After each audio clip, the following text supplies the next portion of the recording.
Hello guys, welcome back to my channel. কেমন আছো তোমরা? আশা করি সবাই অনেক ভালো আছো।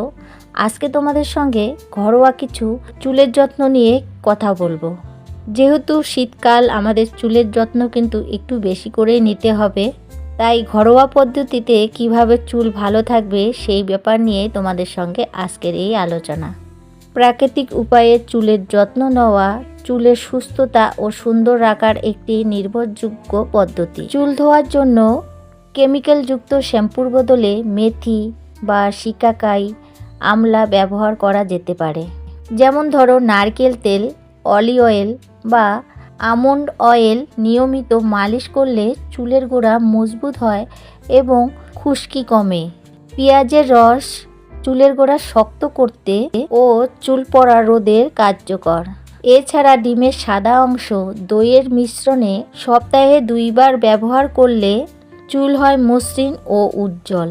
এছাড়া চুলের প্রাকৃতিক সৌন্দর্য বজায় রাখার জন্য প্রচুর পরিমাণে জল খাও। তার সঙ্গে অবশ্যই স্বাস্থ্যকর খাবার দাবার করা প্রয়োজন। সূর্যের অতিরিক্ত তাপ থেকে চুলকে ঢেকে রাখা উচিত। নিয়মিত এই অভ্যাসগুলো মেনে চললে চুল হবে ঘন, উজ্জ্বল ও সুস্থ।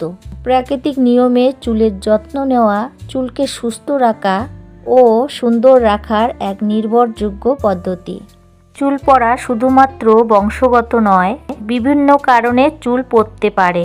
বন্ধুরা, কখনো ভেজা চুলে চিরুনি ব্যবহার করবে না। হেয়ার ড্রায়ার বা স্ট্রেটনার চুলে কম ব্যবহার করবে, তাতে তোমাদের চুলের ক্ষতিটা অনেকটাই কম হবে। আর ছোট বড় সবারই কিন্তু এই চুলের সমস্যা নিয়ে আমরা ভুগছি। তাই ঘরোয়া পদ্ধতিতেই কিন্তু এই সব আমরা করে নিতে পারি, তাহলে আমাদের চুলের যত্নটা অনেক ভালো হবে।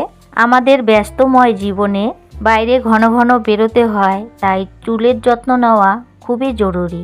একটু চেষ্টা করলেই চুলের সূক্ষ্ম ভাব কাটিয়ে জেল্লা ফিরিয়ে পাওয়া সম্ভব। আমরা প্রত্যেককে চাই চুলটা যেন আমাদের ভালো থাকে, তাই ঘরোয়া প্রাকৃতিক নিয়মে এই কাজগুলো করে নিলে আর এই সব জিনিসগুলো লাগিয়ে নিলে তাহলে অবশ্যই তোমাদের চুলটা অনেক ভালো হবে। কিছু ঘরোয়া উপায়ে অল্প খরচে আমরা কিন্তু বেশ সুন্দর ঝলমল চুল পেতেই পারি। সপ্তাহে 3 দিন মেনে চলুন ঘরোয়া উপায়ে। এছাড়া চুলের যত্ন করুন ঘরোয়া উপায়ে।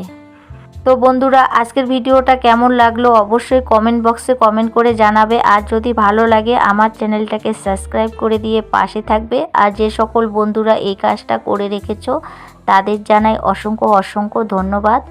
আরও এরকম ভিডিও তোমাদের সামনে আমি নিয়ে আসব আর তোমাদের যতটা পারবো উপকার করার চেষ্টা করব। তো আজকের মতো বিদায় নিচ্ছি। ভালো থেকো, সুস্থ থেকো। আবারও দেখা হবে নেক্সট ভিডিওতে।